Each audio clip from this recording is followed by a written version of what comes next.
yeah, I just wanted to have no agenda at all except to not be productive and not be perfect and see what arises, whether it's nothing much or ugly scribbles.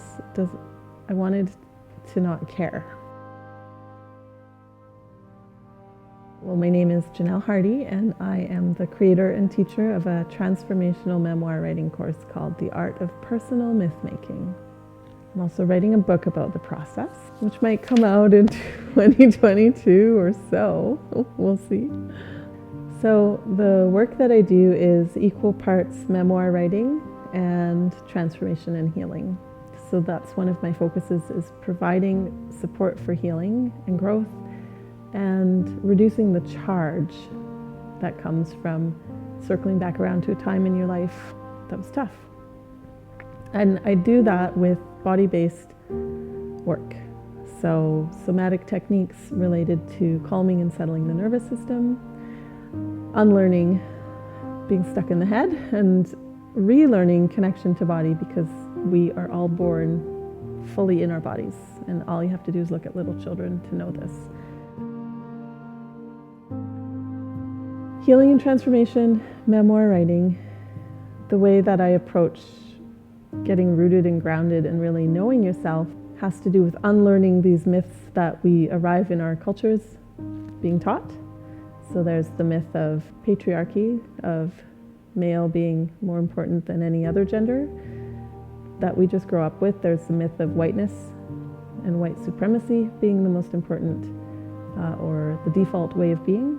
So as we start to untangle these, we get the freedom of not believing them anymore, which is so great, right?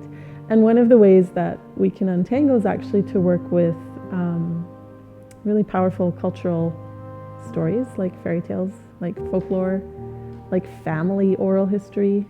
It doesn't matter what it is. What matters is that an ancient tale speaks to you, and when you bring it into your life, the story will work on you. It's a story medicine, and so very specifically, it can offer themes and a narrative arc for your memoir.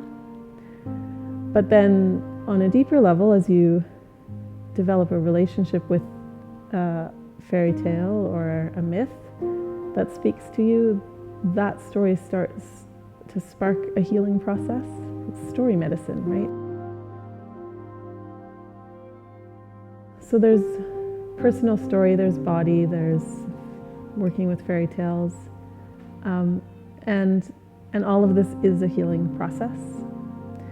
And as we do that work, we open up into the flow of our own creative energy, our own source. And then as you do that, you start being able to rewrite, retell your own stories from a different perspective. So your personal myths change and shift and become more empowering.